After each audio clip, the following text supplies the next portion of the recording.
Assalamualaikum warahmatullahi wabarakatuh. Saya Oman Fatur Rahman, saya ingin mengucapkan selamat atas pergelaran Borobudur Writers and Cultural Festival BWCF yang ke-10. Tahun 2021 ini dalam situasi pandemi diselenggarakan dengan menyesuaikan, beradaptasi dengan situasi. Bagi saya pergelaran BWCF ini selalu penting, selalu bermakna. Terutama mungkin kalau saya melihatnya dalam konteks penguatan, penyelarasan relasi agama dan budaya di Indonesia. Kita tahu agama, apapun agamanya, itu menyediakan nilai-nilai, norma-norma untuk mengatur tata kehidupan kita secara lahir, secara spiritual juga, lahir dan batin, supaya kita menjadi manusia-manusia yang lebih baik.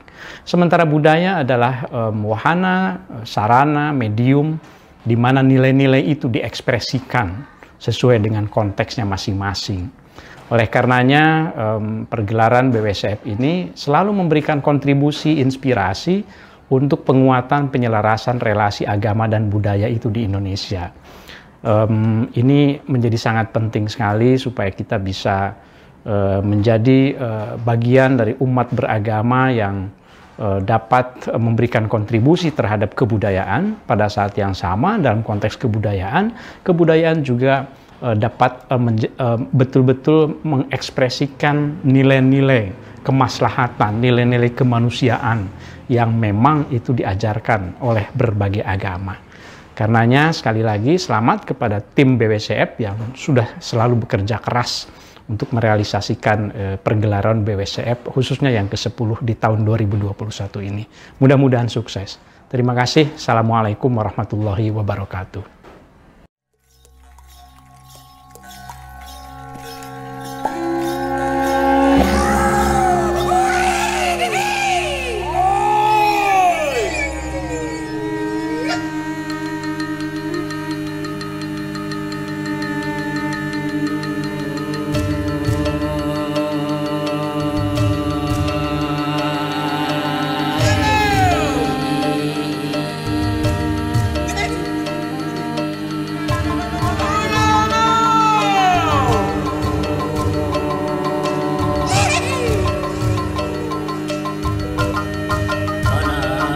Dari Studio Eki di Jakarta, inilah Borobudur Writers and Culture Festival ke-10 dengan tema Estetika Nusantara.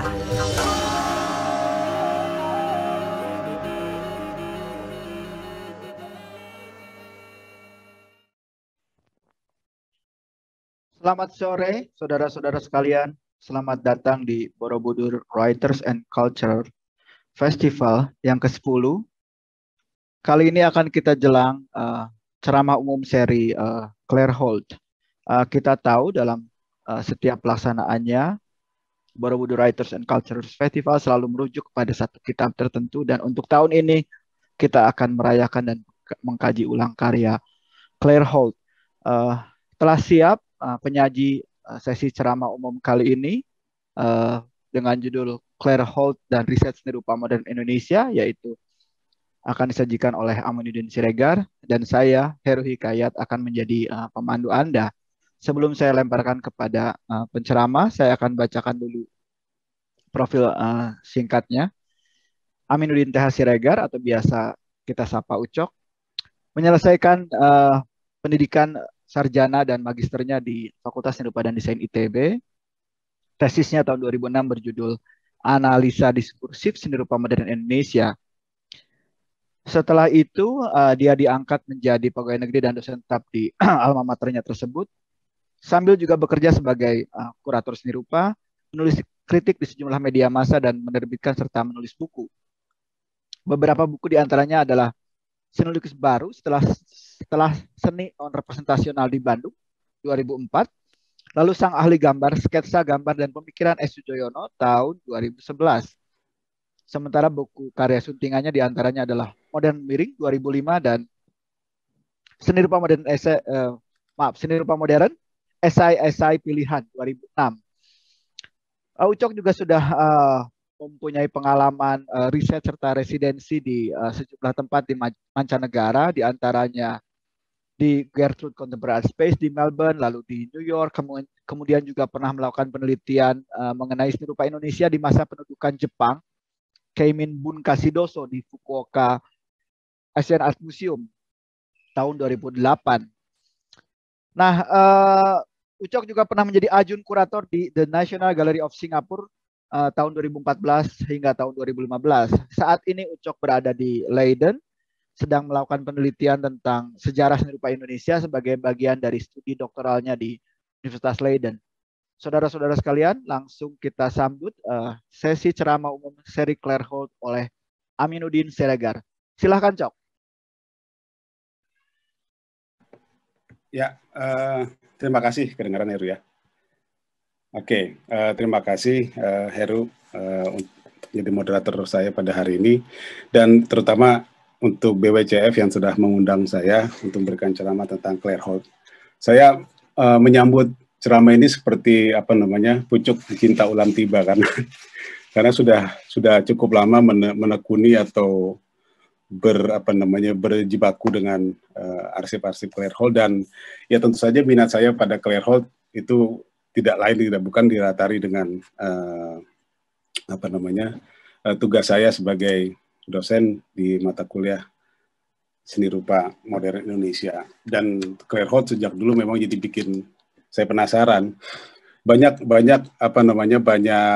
mitos yang menyelubungi sosok almarhumah gitu ya. Entah itu disebut agen CIA atau mantan agen CIA dan sebagainya. Dan banyak hal, terutama kenapa dia bisa sampai pada pembuatan buku tersebut. Jadi jawaban untuk rasa penasaran saya baru terjawab ketika beberapa tahun ke belakang, di tahun 2014-2015 secara intens saya kebetulan juga ikut di dalam satu proyek historiografi Asia Tenggara, terutama untuk Indonesia. Di situ dipimpin oleh Pak Adrian Vickers, John Clark, dan ada Pak Tike Sabapati, dan beberapa teman lainnya seperti Thomas, kemudian Agung Jantika Jenong, dan beberapa. Dan tugas saya di situ adalah menghasilkan satu paper tentang Claire Holt dan membuat satu perbandingan komparatif, misalnya sistem periodisasi yang dibangun oleh Claire Holt, kalau kita bandingkan dengan para penulis sejarah seni rupa Indonesia yang lain. Dan barangkali seperti yang sudah saya tulis di paper, bahwa mata saya baru semakin terbuka ketika saya benar-benar bisa mendatangi arsip Claire Holt di Cornell University, dan saya menghabiskan waktu sekitar seminggu lebih di sana, dan kemudian saya lanjutkan untuk menyelami arsip Claire Holt lagi di New York Public Library di Manhattan. Itu saya lakukan persis di bulan November ini juga di 2015. Dan ya mudah-mudahan dengan bahan-bahan itu saya bisa lebih memahami Claire Holt. Dan tentu saja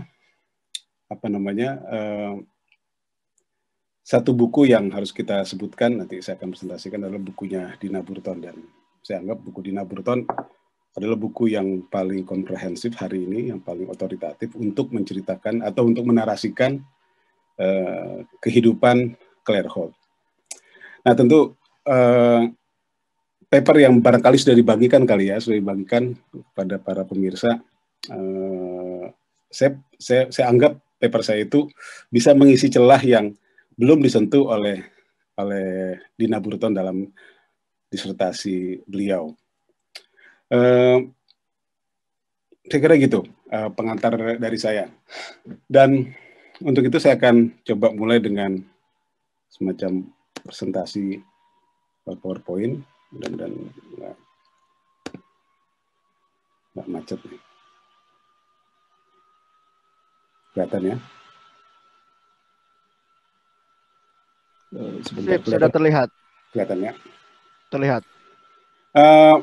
Ceramah umum ini saya beri judul Claire Holt dan Riset Sejarah Seni Rupa dalam tanda kurung Modern Indonesia. Kenapa saya beri tanda kurung? Nanti bisa kita diskusikan. Tapi inti dari seperti yang saya tulis di paper saya, sebenarnya saya ingin mencoba melihat bagaimana kerja-kerja etnografis Claire Holt itu bisa mengkonstruksi selama 2 tahun dia ke Indonesia, bisa mengkonstruksi satu pemahaman, dan akhirnya dia diterbitkan dengan judul buku yang di pembukaan kemarin saya sekilas nonton di YouTube itu disebut sebagai magnum opus dan banyak lagi. Nah, ini yang saya sebut tadi bahwa kalau kita ke Cornell University, kita akan bertemu dengan ribuan arsip. Karena ternyata Claire Holt ini seorang yang sangat tekun sekali, mengumpulkan banyak hal. Dan kita akan berhadapan dengan banyak box di Cornell itu untuk kita selami satu-satu, kita susun, dan kita harus bisa mencari benang merah yang barangkali tersembunyi, atau barangkali satu aliansi yang misalnya saya mencari tahu apa hubungannya dengan CIA, karena kita tahu Claire Holt datang di tahun 55 sampai 57, 2 tahun ini itu kalau kita lihat latar belakang globalnya itu kan sedang masa perang dingin yang sangat kuat, dan di Indonesia sendiri sedang terjadi kubu bertaruh dengan kubu lain. Misalnya kubu Jakarta dengan kubu Bandung dengan Jogja dan sebagainya. Claire Holt datang di tengah-tengah konflik dan intrik yang sedang bersemayam saat itu. Tapi kalau kita tanya apakah Claire Holt berpihak pada satu kubu atau tidak, saya tidak menemukan jawaban itu, dan saya anggap beliau cukup bukan netral ya, cukup bersimpati pada semua gejala perkembangan atau semua paradigma yang saat itu berkembang di medan seni rupa di Indonesia. Nah, itu hasil dari pembacaan saya dari riset arsip-arsip Claire Holt.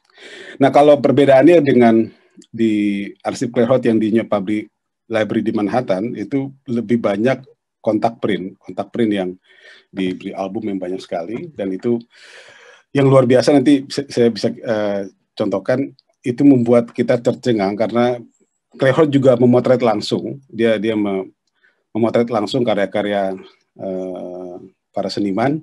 Tentu kita akan skip karya-karya potret beliau yang merekam relief candi ataupun seni tari dan sebagainya. Tapi yang khusus yang seni modern itu luar biasa arsip beliau, dan beberapa saya duga bahkan nggak mungkin kita temui lagi di tempat yang lain. Dan jangan-jangan arsip beliau lebih lengkap daripada kita sendiri di museum kita. Nah, seperti ini kira-kira isi dari arsip yang di Manhattan itu, yang di New York Public Library. Ini misalnya Claire Holt datang sendiri ke pembukaan pameran pelukis rakyat di Balai Budaya di tahun 55. Dan situ dia ketemu Hendra Gunawan. Itu nanti menarik ya kalau dilihat catatan-catatan etnografinya, catatan penelitian dia menggambarkan perawakan Hendra Gunawan seperti apa, Sujoyono seperti apa, dan sebagainya. Itu menarik sekali. Dan kadang-kadang agak pribadi kalau kita ungkap itu bisa nggak seru juga. Jadi jaga gosip nantinya. Dia dekat sekali dengan Hendra Gunawan, tapi dia juga dekat dengan Bun Mukhtar. Jadi yang menarik Claire Holt ini surat-surat dia dengan Bun Mukhtar nanti kita bisa lihat banyak sekali. Satu juga kita lihat misalnya yang dari Public Library itu hal-hal semacam ini misalnya ya, ini menurut saya sepele tapi memberikan satu penekanan pada fakta sejarah. Misalnya ini adalah foto Kartono Yudokusumo dengan motornya yang sangat dibanggakan, motor Harley, dan dia kecelakaan di ujung burung gara-gara motor itu.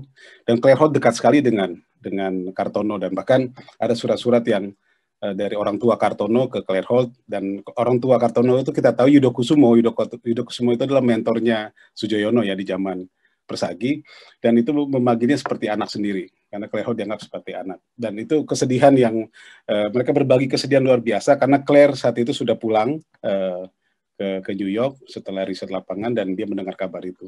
Tapi dia sempat memotret ini, potret Yudokusumo di depan Sanggar Seniman. Nah, ini menarik, depan Sanggar Seniman. Kita tahu siapa aja sebenarnya yang terlibat di Sanggar Seniman ini, percis di mana di Babakan Siliwangi. Tahun-tahun 50 mungkin masih seperti ini ya, masih belum ada Ya. Bangunan. Dan ini persis ada pelangis itu kecil kalau kita lihat Sanggar Seniman. Dan di situ ada Pak Ade Pirus, Pak Bun Mukhtar, itu beberapa pelukis yang nanti sekolah di Seni Rupa ITB itu pada mulanya nyantrik di Sanggarnya Kartono. Hal semacam itu yang kita bisa temukan. Nah, yang menarik ini sebenarnya. Jadi ketika saya melihat karya ini, foto ini, di sini ditulis adalah foto patung karya Safei Sumarja, Safei Sumarja yang menjadi nama galeri di Fakultas Seni Rupa dan ITB hari ini. Dan saya saat saya melihat ini di New York, saya lihat ini di mana lokasinya gitu. Saya cari-cari, saya ubek-ubek di mana kira-kira lokasi dari di sini ditulis ada tulisannya di Bank Indonesia Industri Jakarta. Dan saya tahu pasti bank itu udah nggak ada ya, bank industri. Paling batas di zaman saya kecil ada bank ekspor impor, bank Eksim namanya segala macam. Nah sampai suatu hari setelah pulang saya dari riset-riset ini dan secara nggak sengaja saya naik ojek kalau dari Bandung itu biasa kalau ada acara di Jakarta di Galnas atau melewati Galnas gitu yang lewatin Cikini itu saya naik ojek misalnya dari City Trans atau Ekstran gitu di Sudirman, nanti naik ojek ke arah Galnas atau ke arah Cikini. Pas jalan macet saya lihat sebelah kiri saya persis ada patung ini. Saya bilang, wah ini patungnya Pak Sumarja. Jadi dan saya turun, saya sempat motret, tapi saya nggak tahu fotonya di mana sekarang. Jadi kira-kira kayak gini sekarang. Ternyata di Bank Mandiri, patung Pak Marja. Jadi setahu saya patung itu belum diberi nama. Ya mungkin tugas kita nanti memberi nama patung ini. Ini di Jalan Suroso nomor berapa nih? Saya kira gampang sekali menemukan ini. Dan yang ingin saya katakan adalah betapa arsip itu hidup dan betapa penulisan sejarah itu belum kita lakukan. Jadi memang betul kata orang sejarah itu adalah gejala modern. Dia adalah produk dari kekinian sebenarnya. Jadi jangan bayangkan sejarah itu zaman dulu banget atau apa. Tapi sebenarnya dia belum ditulis. Ada beberapa yang belum kita tulis dan belum kita kita inventaris. Salah satu pengalaman itu menurut saya menarik untuk melihat. Jadi saya bayangkan Claire Hall juga datang kemari dan memotret. Nah, ini saya katakan tadi, saya kira buku ini disinggung ya oleh Pascal di ceramah awal, dan memang dia jadikan pedoman, saya dengar di ceramah dia. Dan memang betul kalau buku ini kita baca, kita anggap sudah selesai pemahaman kita pada kehidupan Claire Hall. Karena buku ini cukup rinci. Ya, walaupun sekali lagi saya katakan ada beberapa detail-detail tertentu yang tidak disentuh oleh buku Dina Prudensia. Tapi buku ini wajib kita baca menurut saya untuk memahami lebih jauh. Nah, saya tidak akan mengulang barangkali apa yang sudah saya kira di sesi ya sebelumnya Pascal sudah memberikan semacam pengantar. Tapi ada yang ingin saya tekankan di sini adalah bahwa dia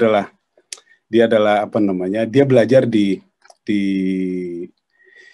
bawah seniman patung terkemuka Alexander Archipenko. Dan Archipenko ini kok kita tahu orang yang sangat moderat, sangat modernis dan sangat terbuka. Dan warisan cara berpikir yang sangat bebas itu yang nanti menurut saya akan membuat Claire di dalam penulisan nanti buku Art Indonesia and Continuity Engine itu akan terlihat. Dia tidak berpihak, tapi dia mencoba jernih melihat persoalannya. Itu yang paling penting, dan tentu momen yang paling menarik adalah ketika dia suaminya meninggal, ketika di New York kecelakaan, dia merasa sedih, dan kemudian singkat cerita istrinya Archipenko, Angelica, itu ngajak dia untuk yuk kita keluyuran atau segala macam. Akhirnya sampailah mereka di Bali. Dan di Bali ini penting, ini titik penting juga. Saya kira kemarin Pascal sudah nyebut. Di titik inilah dia bertemu dengan lingkarannya Walter Spies. Dari situ ada Spies, ada Bones segala macam. Dan terutama oleh Stutterheim. Stutterheim ini kekasih, sahabat, mentornya juga. Dia sebenarnya kalau ini dibikin sekarang surat-surat cinta mereka itu banyak sekali ya di Cornell, dan itu menurut saya kalau dibikin film ya betapa mereka nanti terpisah gara-gara Perang Dunia Kedua, karena Claire harus pulang dulu di tahun 36 Dan dia baru balik lagi nanti tahun 55 sebenarnya. Itu Stutterheim sudah meninggal, sudah segala macam. Dia surat-surat itu menyedihkan menurut saya kalau. Dan mereka sempat bertemu di Leiden ya, karena Stutterheim ini kan orang Leiden. Nah, kemudian di tahun 33-39 itu yang penting adalah Claire dan Stud, ya, panggilan akrabnya Claire pada Stutterheim, Stud gitu ya. Mereka menetap di Jogja, tahun 36 mereka pindah ke Batavia, dan satu titik penting yang juga dilakukan Claire di sini adalah, dan Stutterheim adalah dia memberikan kontribusi penulisan untuk buku besar dari Mangkunegoro 7 apa 8 saya kok jadi lupa, yang lulusan Leiden itu ya, yang temannya Noto Suroto, dan itu editornya Noto Suroto, dan itu bukunya tebal sekali tentang kebudayaan. Dan Claire menyumbang kontribusi satu esai di sana. Ya saya kira itu tidak lepas dari peran Stutterheim sebagai sahabatnya. 36 Claire pulang, dan kemudian kita tahu dia balik lagi ke Indonesia tahun 55-57 gitu ya. Dan nah di sini menarik kalau kita lihat arsip-arsip dia, apa yang dia lakukan sebelum dia ke Indonesia. Dia mengirimkan mengirimkan satu proposal. Sebenarnya proposal itu yang nanti jadi cikal bakal buku. Dan proposal itu sebenarnya simple ya. Dia ingin melihat sejauh mana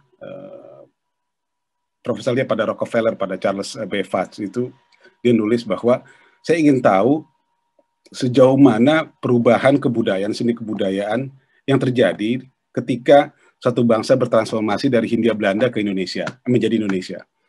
Gitu. Dan saya ingin melihat, kata Claire Holt, bagaimana sekarang bangsa yang namanya Indonesia ini menangani seni budayanya. Gitu. Jadi dia nggak mau lihat lagi ada Hindia Belanda di situ konteks Indonesia. Dia mau lihat Indonesianya. Dia katakan bahwa tentu saja ini masih muda, ya kan, masih untuk menyelidiki bagaimana dia berkembang itu masih muda sekali. Makanya di dalam paper saya sebut ketika Claire bertemu dengan Sultan Takdir dan mereka berdiskusi tentang persoalan ini di dalam proses risetnya Claire di Indonesia, dia dalam beberapa bulan awal itu sudah keder gitu ya, ngelihat di Indonesia semua bergerak, mau dari tradisional ada, semua numplek, yang modern ada, yang ini segala macam ada, yang kiri ada, yang kanan ada, yang tengah-tengah ada, yang nggak, semua ada gitu ya. Dan dia mengatakan sebenarnya kalau kita peka membaca introduksi buku dia mengatakan begini sebenarnya, dia bilang, kalau kita perhatikan seluruh gejala etnis atau gejala kebudayaan dari berbagai etnik Indonesia yang banyak itu, kita akan menemukan satu fakta bahwa semuanya tidak bergerak ke dalam satu evolusi yang tunggal, kata dia gitu ya. Jadi dia membayangkan bahwa ini semua bergerak sendiri-sendiri. Jadi tidak ada satu evolusi tunggal gitu ya. Walaupun nanti kita lihat di dalam Great Debate, dalam bab dia yang terkenal itu, walaupun sudah diperdebatkan oleh banyak kalangan mencoba menuju satu kebudayaan Indonesia yang tunggal, tapi Claire sebenarnya menekankan yang kita lihat bukan gitu loh. Yang kita lihat itu harusnya adalah ini semua hidup ya. Makanya dia nulis di bab awal itu heritage. Jadi warisannya itu masih hidup sebenarnya, masih ada gitu. Dan ini semuanya nggak sedang berevolusi ke satu. Ini juga nanti kita akan bicarakan, kita diskusikan kenapa dia memberi judul bukunya itu Art in Indonesia gitu ya. Oke, kemudian dia riset di sana, ketemu ya tadi saya katakan ketemu 555 itu banyak sekali catatan-catatan lapangan dia di sini di sepanjang 5557. Saya seperti ngelihat macam-macam ya, dia ketemu Sujoyono, dia ngasih penilaian ke Sujoyono, dia ketemu si Anu, dia kasih penilaian, dia ngelihat Sudibyo, dia bilang Sudibyo ini kayak misterius, segala macam-macam. Dia ngerekam semua, baik itu profilnya, raut mukanya, kemudian suasana di sekitar studio seniman itu, atau suasana ketika dia berkunjung ke kampus ITB. Di paper saya kutipkan sedikit. Dia mengamati bagaimana di kampus ITB di tahun-tahun ini, kita tahu ya saat itu sedang lagi rame-ramenya pemilu, dan di kampus ITB itu sudah terpampang calon-calon yang akan menjadi apa namanya duduk di Badan Konstituante, seniman-seniman seperti Basuki Resopowo, Sujoyono, Hendra Gunawan, Hengantung itu tertampang di di madingnya kampus ITB. Dia tulis yang kayak gitu-gitu. Jadi kerincian-kerincian ini menurut saya hampir hampir nggak terkalahkan dengan penulis kita lah. Penulis kita kan karena nggak mau ngeliat yang kayak rinci itu, nggak mau pendekatan semacam itu. Walaupun yang menarik adalah dia tidak tuliskan itu semuanya ke dalam buku dia. Jadi tapi itu akan mengkonstruksi cara dia memahami persoalan. Dan dibutuhkan waktu 10 tahun. Ya kita tahu dari tahun 57 itu saya kutipkan di situ ya. Bagaimana Claire selain mengajar, jadi sepanjang dia pulang, setelah 57 dia pulang itu dia banyak membantu orang ya sebenarnya. Dia membantu pamerannya Avandi di Cornell, dia membantu pamerannya Sri Hadi dan Bud Mukhtar, dia membantu apa namanya dalam surat-surat menyurat dia ya, misalnya Ahmad Sadali minta saran, saya sebaiknya kemana nih Bu Claire, mau sekolah nih di Amerika sebaiknya ke kampus mana? Nanti dia akan ngasih saran sebaiknya lu ke sana segala macam gitu ya. Kemudian buku-buku apa yang harus dibaca, itu semua ada korespondensi. Sampai Bagong Kussudiardja ada saya tadi mau ngasih ke Mas Butet ada satu rahasia yang menarik sebenarnya dari surat Bagong Kussudiardja kepada Claire Holt. Itu banyak sekali surat-surat dari teman-teman yang lain. Jadi sepanjang itu dia menerima surat sekaligus mencoba menyusun manuskrip untuk buku dia. Dan seperti yang saya katakan, saya baru sadar juga bahwa ternyata buku Art Indonesia ini memang Claire terlibat langsung ya dalam layout, dalam desain, pemilihan gambar. Walaupun sebenarnya buku itu, kalau kita ngikutin catatan Claire, itu sebenarnya buku itu harusnya lebih tebal dan lebih banyak gambar berwarna, foto berwarna. Tapi dia harus bertempur dengan penerbit, sehingga yang kita lihat hanya beberapa halaman tertentu saja yang berwarna. Dan dia kemudian banyak sekali di masa-masa ini arsip dia yang menceritakan apa namanya, mengkonfirmasi misalnya tanggal lahirnya siapa Hendra Gunawan, segala macam, si Anu dan sebagainya. Dia mengkonfirmasi dan beberapa ada yang dibalas, beberapa ada yang nggak dibalas gitu ya. Saya bisa bayangkan jarak saat itu yang nggak ada WhatsApp, nggak ada internet, nggak ada apapun, hanya mengandalkan surat. Anda mau nulis buku gitu, jadi nggak ada apa. Dan saya bisa bayangkan betapa rumitnya saat itu ya, harus menunggu dan itu lama sekali. Jadi nggak heran butuh waktu 10 tahun sampai kemudian Art Indonesia itu terbit ya 67. Dan kita lihat sambutan ketika itu terbit, yang menarik menurut saya sambutan ketika terbit itu macam-macam ya. Selo Sumarjan misalnya mengatakan, saya tuliskan, saya kutip di paper saya. Ini yang saya ceritakan yang tidak ditulis oleh Dina Burutan kalau saya tidak salah ya. Diceritakan misalnya Selo Sumarjan mengatakan, dari itu mereka bersahabat, Anda menceritakan Art Indonesia seperti high class dalang gitu. Jadi dengan apa? Seperti menarasikan, seperti seorang dalang sedang menarasikan apa namanya bermain di panggung seni kebudayaan Indonesia gitu. Dan itu menurut Selo Sumarjan bahasanya sangat baik sekali. Memang betul, saya sarankan sebetulnya kita harus membaca dalam versi bahasa Inggrisnya buku Claire Holt, karena itu simple, sederhana, jernih dan nggak ada pretensi, nggak ada segala macam. Dan kemudian komentar-komentar lain yang saya lihat itu di satu arsip itu ada satu folder yang isinya memang tentang tentang animo respon-respon dari beberapa kalangan. Sujatmoko misalnya, Sujatmoko saat itu sudah menjadi duta besar di New York dan dia mengundang Claire karena buku itu, dan dia akan memberikan penghargaan gitu ya dengan kategori foreign kontribusi dari foreign writers atau, dan itu dikritik oleh Claire Holt secara halus. Jangan bilang gua foreign dong, kata dia. Saya nggak suka saya terima kasih, kata dia balasannya ke si Sujatmoko, terima kasih dengan rencana pemberian Anda, tapi tolong saya jangan dianggap foreign karena saya merasa nggak asing dengan Indonesia ya. Saya kira maklum sekali. Dan akhirnya mereka, dan korespondensi antara Sujatmoko dengan Claire ini saya kira nanti juga akan menjelaskan hubungan mereka begitu dekat ya, dan Claire benar-benar meminta pendapat Sujatmoko untuk buku itu ya, karena masih bentuk manuskrip, dan kalau kita lihat manuskripnya itu banyak coretan-coretan dari Sujatmoko, catatan-catatan yang diberikan untuk dipertimbangkan oleh Claire Holt. Saya kira itu satu buat saya sendiri pengalaman luar biasa melihat melihat melihat arsip yang sedemikian banyak di balik persiapan buku art Indonesia. Ya tentu dari mana, dari seniman-seniman dari tokoh-tokoh lain juga ada. Nah ketika itu terbit, respon lain misalnya dari yang menarik tuh respon dari kampus ASRI itu Pak Abbas Ali Basa langsung yang kami sudah menerima bukunya dan terima kasih dan sebagainya gitu ya. Yang menarik itu dari Senirpa ITB. Jadi Senirpa ITB ini entah kenapa bukunya nggak nyampe-nyampe gitu ya. Jadi berarti di surat itu bukunya nggak nyampe-nyampe sampai kemudian Claire ada korespondensi yang sangat kuat, yang sangat intens antara Claire Holt dengan Bun Muchtar. Bun Muchtar bilang dalam suratnya, iya saya tahu buku itu, tapi saya belum lihat. Tapi saya ngelihat di satu pertemuan di Jakarta buku Anda itu udah terbit, tapi itu belum nyampe ke Bandung gitu ya. Saya nggak tahu sempat nyampenya. Saya nggak nemu lagi di arsip itu nyampe benernya kapan ke kampus ITB gitu. Jadi agak ketinggalan gitu Senirpa ITB. Padahal itu mereka bersahabatan ya. Itu agak ironi menurut saya. Ironi banget, ironi yang.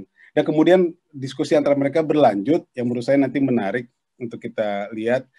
Karena Bun Muchtar sebenarnya udah berencana mengajukan diri untuk menerjemahkan buku itu ya di dalam surat-surat mereka. Di tahun 60, di tahun 67, 68 itu kita terjemahkan ke dalam bahasa Indonesia. Tapi Claire agak tidak mau mengatakan langsung. Dia mengusulkan sebenarnya yang ini sebenarnya ironi terbaru buat kita karena buku itu akhirnya diterjemahkan oleh satu orang. Karena Claire Holt ini pengennya diterjemahkan oleh banyak orang dengan latar belakang disiplin. Ya misalnya ada yang benar-benar memahami seni tari, koreografi, ada yang benar-benar memahami relief, ada yang memahami seni modern. Dan untuk seni modern dia berikan itu kepada Bun Muchtar untuk penerjemahan. Tapi beberapa, nanti editornya itu adalah yang membuat kamus bahasa Inggris Indonesia yang sangat terkenal yang keluaran Gramedia itu loh, Eccles. Sadar ya. Itu karena dia orang Cornell, itu dia pengen itu dipegang penerjemahan itu. Itu kalau kita baca surat-surat itu iya dan segala macam akhirnya nggak sampai Claire kemudian ya meninggal gitu ya. Nah sebelum dia meninggal dia sempat ke Indonesia. Ini pertemuan dia mungkin kunjungan dia terakhir selama 6 bulan. Saya temukan misalnya ini satu arsip dari undangan dari Pak Bun Muchtar kedatangan Claire Holt ya ketika dia datang ke Senirpa ITB dan kemudian setelah pulang dia kelelahan dia wafat. Saya kira itu kisah Claire yang oleh Bathara Lubis itu dipanggilnya Namboru. Jadi Claire itu dipanggil sama Bathara Lubis dalam surat-surat itu Namboru Claire gitu. Saya teruskan. Nah, saya mungkin akan ngasih lihat, barangkali yang belum lihat, saya berharap bisa menambah atau merangsang ide-ide. Tapi yang udah lihat, mohon maaf kalau saya ngulang ya. Jadi ini berapa yang saya potret, arsip-arsipnya dan ya saya kira luar biasa ya. Ada Setiajid itu menarik sekali, tulisan Hengantung, ada Muhammad Syafi'i dari macam-macam. Nah ini yang klaster Senirpa ITB sebelah kiri ada Popo Iskandar di sana, ada Bun Muchtar, ada beberapa Pak Subakto gitu ya, Pak Sri Hadi. Ini Pak Sri Hadi ya, karya yang sangat terkenal yang menjadi yang salah satu pameran yang dikritik oleh Trisno Soemardjo. Nah kalau kita lihat ada tadi saya kontak print, kemudian ada surat-surat macam-macam. Kemudian ini ada catatan-catatan lapangan yang saya katakan tadi ya, dia ketemu dengan Sujoyono. Nanti ada dua versi, ada catatan tangan dia dan kemudian dia ketik ulang gitu ya. Luar biasa menurut saya, dia ngetik ulang dan kemudian jadilah catatan-catatan etnografis. Ini luar biasa kalau kita baca bagaimana dia benar-benar nyelam betul ke medan seni. Makanya Rudolf Bonnet dalam suratnya ketika buku itu terbit, Bonnet sangat mengagumi karena dia juga ketemu Claire waktu riset dan dia mengatakan inilah hasil riset studi lapangan yang benar-benar istimewa lah kata Bonnet, dan itu saya kira nggak terlalu berlebihan sih Bonnet ngomong kayak gitu. Ini contoh sambutan dari Pak Abbas Ali Basa menyambut bukunya Claire Holt jadi dia ngirimin atu-atu buku itu ya ke beberapa kolega dia dikirimin dengan effort dia sendiri gitu. Selain itu ya dia ngumpulin banyak hal, guntingan koran, katalog segala macam. Ini banyak sekali, banyak sekali. Termasuk ini nanti kalau kita lihat ada di buku di halaman berapa tuh ada semacam apa namanya struktur posisi kebudayaan di Indonesia saat itu. Nah ini surat dia dengan banyak sekali surat dia dengan apa namanya dengan buku mutar. Ini banyak ada gosip-gosip sedikit dan sebagainya. Banyak sekali guntingan koran. Oh ini korespondensi dia dengan siapa saya lupa, seniman pelukis Liman Fung ya, pelukis keturunan Tionghoa. Nah inilah contoh apa namanya kalau kita bandingkan nanti hasil akhir dengan draft awal buku Art Indonesia dan Konteks Indonesia. Nah ini adalah apa namanya? Oh ini apa proposalnya Krelhort yang proposal awal yang dia ajukan ke Charles Fox itu saat itu orang Yayasan Rockefeller. Nah oke. Saya maju lagi. Akhirnya buku itu terbit. Ada yang menarik menurut saya yang kalau mau saya komparasikan dan kemudian itu membuat saya mengerti kenapa kemudian Clairholt di beberapa bab tertentu yang kita bicarakan tuh bab ini ya, bab 3 ke atas ya, bab 3 sebentar saya lihat buku ini. Bab 3 itu yang modern art itu dibagi ada 2 bagian. Chapter 8-nya itu adalah the setting dan chapter 9-nya itu the great debate. Nah, itu part 3 ya. Nah, kalau Anda baca di situ Claire tidak secara ekstensif menggunakan memanfaatkan bukunya Verlag Rapport ini dari Haxman yang memang terbit setahun setelah Claire. Jadi memang agak wajar. Saya tadinya juga pas ngecek penerbitannya, karena saya anggap gini, ketika Anda ingin mencari sebenarnya data atau informasi yang lebih komprehensif tentang Batavia Kunstkring, Claire tidak menceritakan itu dengan cukup baik, gitu ya. Nah, itu ada penjelasan itu cukup baik ada di Verlag Rapport ini. Claire tidak menceritakan itu. Ya, saya kira itu wajar sekali. Dia hanya mengutip tulisan Haxman itu melalui majalah. Kalau Anda lihat catatan kakinya di buku Art Indonesia itu dari majalah diambil, dan itu dari majalah The Fackel itu sangat sederhana sekali. Tapi kalau dia buku Haxman keluar duluan, mungkin Claire akan melihat itu secara berbeda. Dan ini membuat kenapa banyak sekali seniman-seniman Eropa yang saat itu bekerja di Indonesia itu absen di dalam bukunya Clairholt. Tidak seperti yang kita lihat di dalam Verlag Rapport ini, gitu ya, itu absen. Ya tentu orang bisa mengatakan motifnya atau apa, ini ada motif politik. Saya nggak mau berlebihan seperti itu, tapi menurut saya ini simple hanya karena Claire itu dibuktikan dengan arsip dia.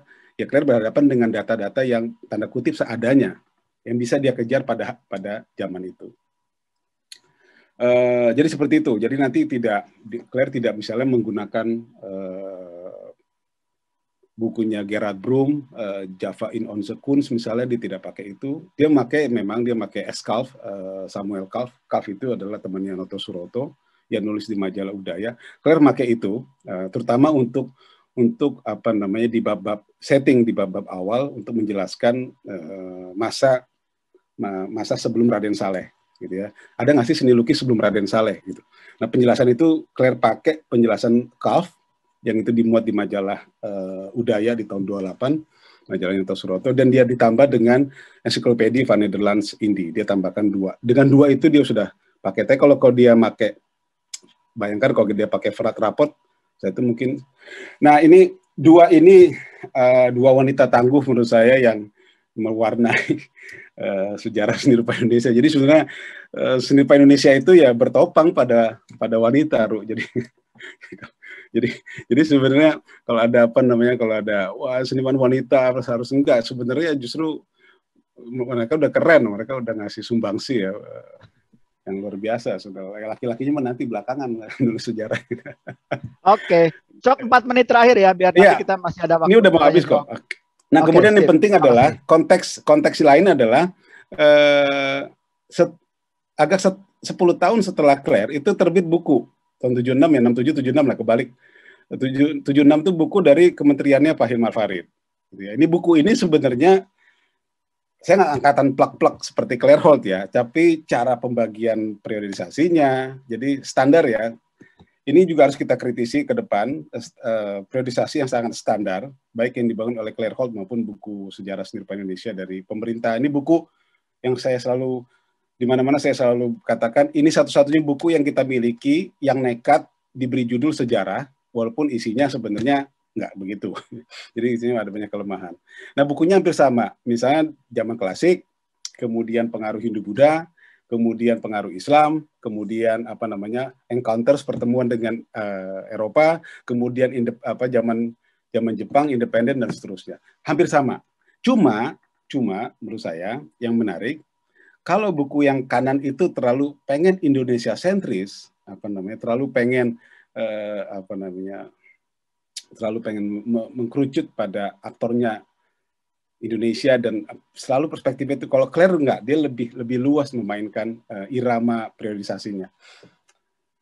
Ini ya, buku itu kemudian diterjemahkan, tapi saya katakan terjemahan itu oke, saya nggak mau mengkritisi, tapi saya lebih nyaman membaca yang versi Inggrisnya, kan lebih indah, kalimat-kalimat lebih indah. Saya kira itu. Ini akan saya ceritakan nanti aja. Tapi yang penting adalah seperti ini yang ingin saya katakan terakhir. 2 slide terakhir. Apa perbedaan yang paling mendasar dari buku Claire Holt dengan historiografi yang disusun oleh para penulis Indonesia seperti Trisno Soemarjo, Sanento dan sebagainya, dan buku yang merah tadi yang dari pemerintah. Buku yang pemerintah itu dengan tadi saya katakan dengan satu pretensi bahwa seni rupa modern Indonesia adalah seni rupa yang dimulai atau baru berkembang setelah kemerdekaan. Sanento misalnya mengatakan, ya syarat mengatakan Indonesia itu ketika secara administratif Indonesia itu sudah berdiri, yaitu tahun 45 gitu ya. Dan kita ada sidang 18 Agustus, sidang BPU sidang untuk mengesahkan undang-undang seperti itu. Setelah itu kita punya negara namanya Indonesia. Baru itulah kita sah mengatakan seni rupa modern itu tahun 45. Nah, Sanento nggak sendirian, Trisno Soemarjo segala macam para penulis itu sudah percaya bahwa seperti itu. Dan seni rupa modern ini bukan terusan dari seni rupa atau bukan transformasi atau kelanjutan atau apapun dari seni tradisional dari satu atau maupun semua kelompok etnis. Jadi ini benar-benar kalau kata Istas Rumajo ini bukan renaissance. Ini adalah saya lupa bahasa refill, bukan. Ini adalah sesuatu yang baru aja gitu. Jadi tradisi baru dibangun ya, namanya seni rupa Indonesia. Jadi bukan bukan renaissance. Kalau renaissance itu kan kita melihat lagi masa lalu. Tapi kan sejak dan Claire Holt sudah cerita juga di Great Debate. Itu perdebatan itu ya upaya untuk memutuskan hubungan silaturahmi dengan Borobudur sebenarnya kan. Misalnya tulisan Sultan Takdir itu kan ngomongnya, kita ada di Pujangga Baru dia nulis misalnya, kita harus mengatakan tidak hormat pada Borobudur, kata dia. Goodbye ya Borobudur, gue udah selesai sama lu, gue mau bikin tradisi baru. Sujono ikut-ikutan nama Persagi. Kita tidak akan tidak akan membuat seni-seni yang udah bau oncom Mataram, Andong segala macam gitu. SKG juga, surat percayaan gelanggang juga, kita nggak akan ngelap-lap kebudayaan lama, itu semangatnya sama semua. Jadi semua itu marah-marah pada masa lalu gitu ya. Nah, Claire Holt intinya kenapa dia kemudian menggunakan continuous sense, dia sebenarnya ada di halaman 3. Saya kutip sedikit aja. Dia sebenarnya berusaha untuk mengatakan, dan itu saya tulis juga di paper agak bagian terakhir ketika dia menjelaskan ada persamaan spirit yang sama antara patung Batak dengan lukisan modernnya Sri Hadi tentang wanita, yang menggambarkan wanita itu sama-sama tentang kesuburan. Ada continuities, cuma dia berubah gitu ya. Jadi nggak terputus sedemikian ekstrim.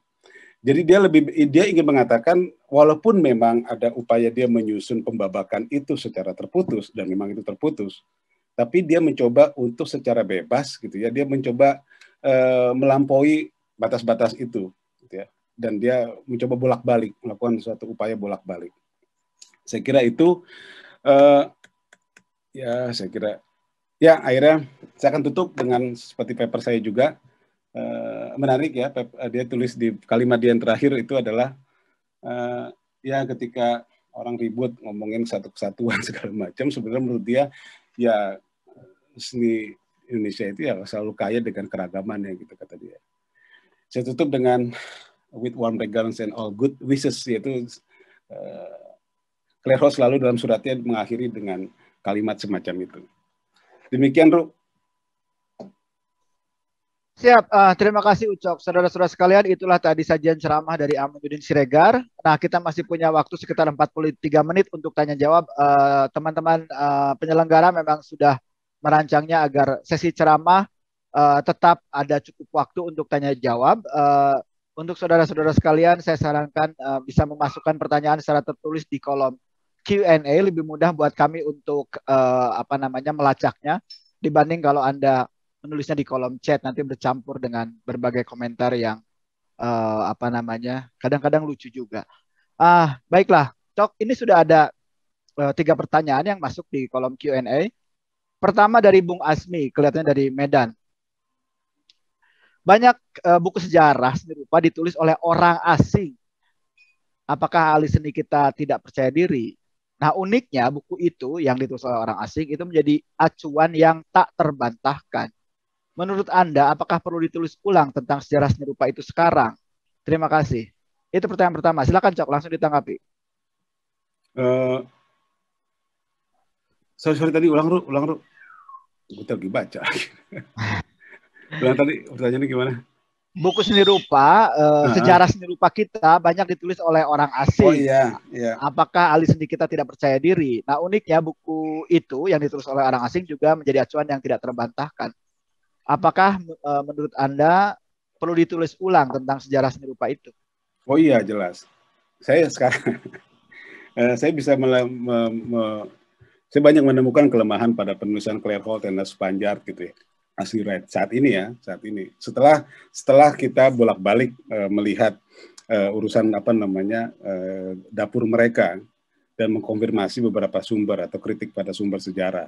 Ya, tadi sudah saya sebutkan, misalnya Claire itu agak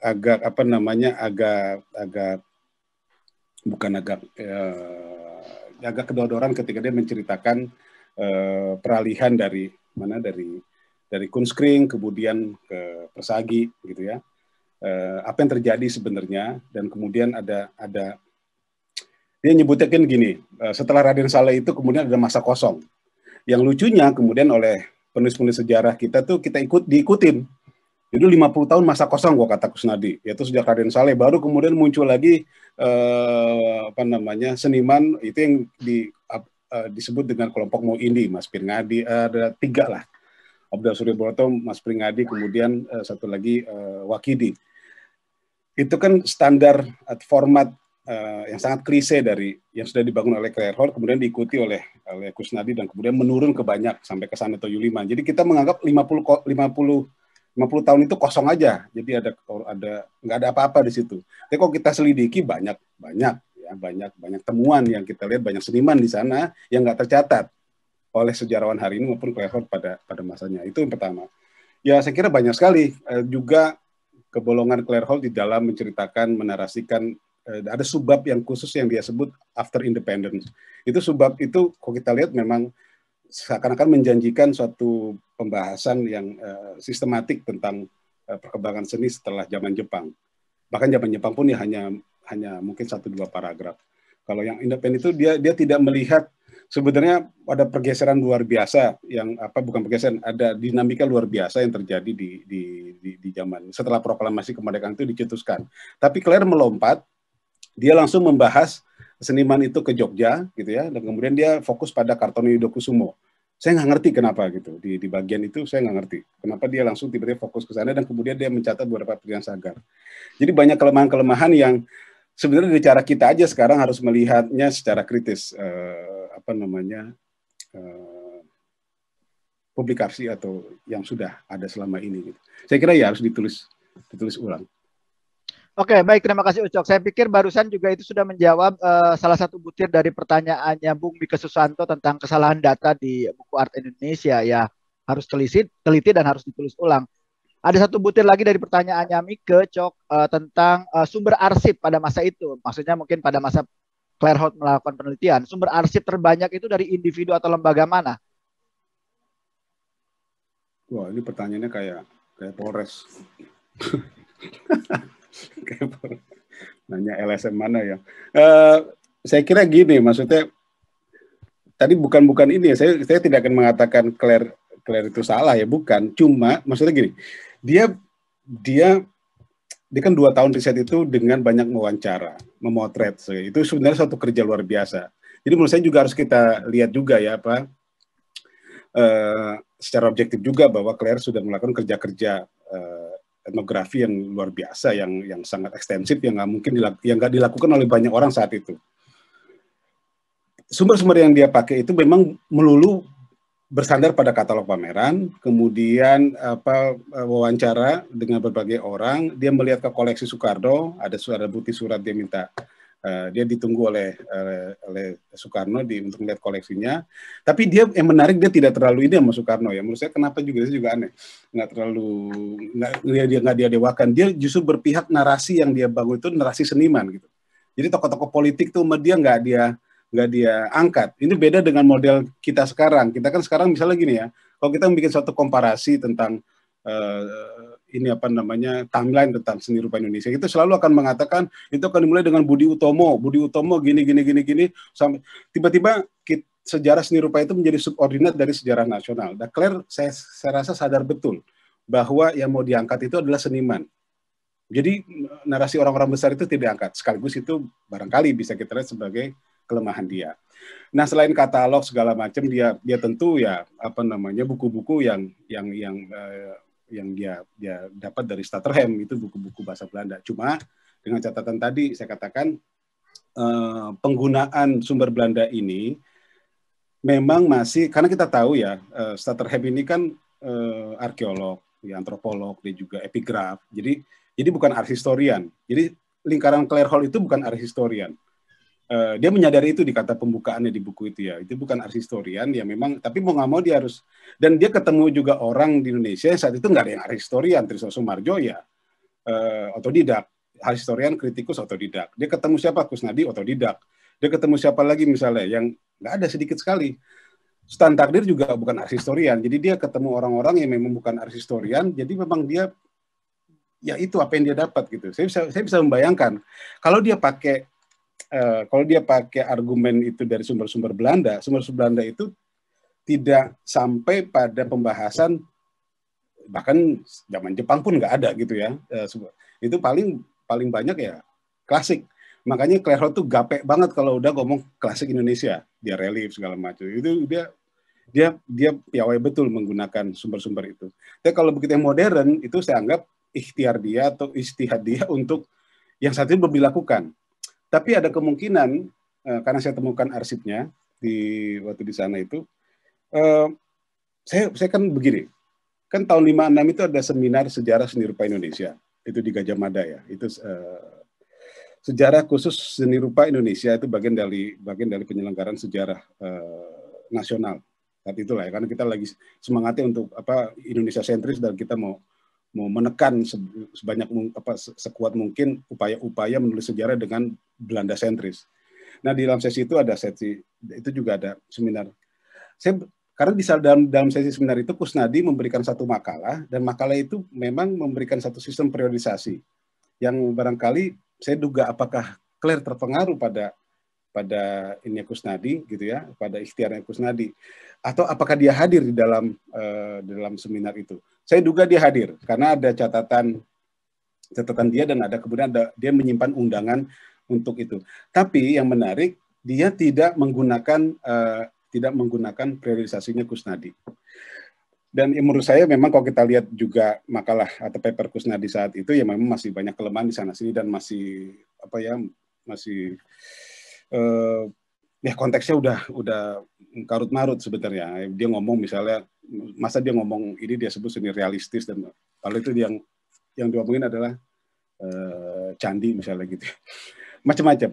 Tapi kalau boleh jawab ya sumbernya ya seperti itu yang dihadapi ya. Banyak sih sebenarnya, banyak. Oke, terima kasih Cok. Kita lanjut. Ada dua orang yang bertanya tentang CIA, Bung Anzib dan Bung Ramdan Malik. Apakah sempat ditemukan bukti tautan antara Claire Holt dengan CIA? Silakan Cok. Nggak ada sih. Saya misalnya ada beberapa surat-surat dia dengan Ivan Katz. Ya, Ivan Katz ini kita tahu yang menjadi anchor dari tesisnya Wijaya Herlambang ya untuk mengatakan bahwa ada hubungan-hubungan antara Ivan Katz ini segala macam perang dingin ke apa namanya Kongres Kebudayaan Kongres Cultural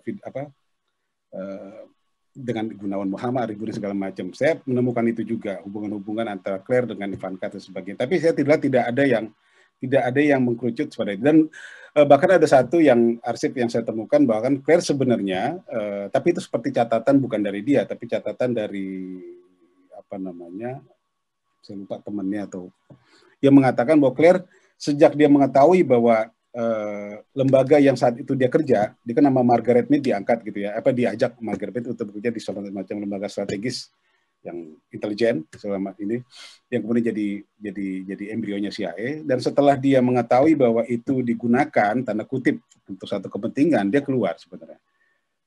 Walaupun ya saya belum bisa bicara banyak ya, paling cuma analisa aja, tafsir aja. Cuma saya bisa mengatakan berdasarkan bukti itu bahwa dia tidak bukan agen itu ya, dan dia memang udah keluar dari proyeknya Margaret Mead ketika itu jadi CIA, dan jauh sebelum itu CIA terbentuk dia udah keluar sebenarnya, dan dia ingin menjadi satu individu yang bebas. Itu tadi ya Archipenko itu memang sebagai gurunya waktu dia sekolah seni di New York itu Cooper Union. Saya pernah ke kampus itu. Cooper Union itu memang terkenal sebagai kampus seni yang sangat liberal sekali, bebas. Ya perkara liberal ini kebebasan ini dihubungkan dengan Amerika dan sebagainya. Tapi menurut saya enggak. Karena ada beberapa surat dia yang dia sangat kritis ya. Misalnya dia mengkritik seni rupa di Amerika gitu ya. Dia mengkritik seni rupa. Dia juga seni rupa di Amerika itu mengalami Americanized kata dia gitu. Dan ini sebenarnya kan salah kata dia. Seperti juga kita nyebut makanya kenapa kemudian dia nyebut art in Indonesia. Dia nggak bisa nyebut Indonesian art gitu, karena dia masih ragu. Jadi sebelum buku itu terbit, dia ada korespondensi yang panjang sekali dengan Rhys Mulder, yang banyak sekali. Dan Rhys Mulder mempertanyakan, kenapa lu nggak pakai istilah Indonesian art? Bukankah kita atau orang Indonesia udah punya seni?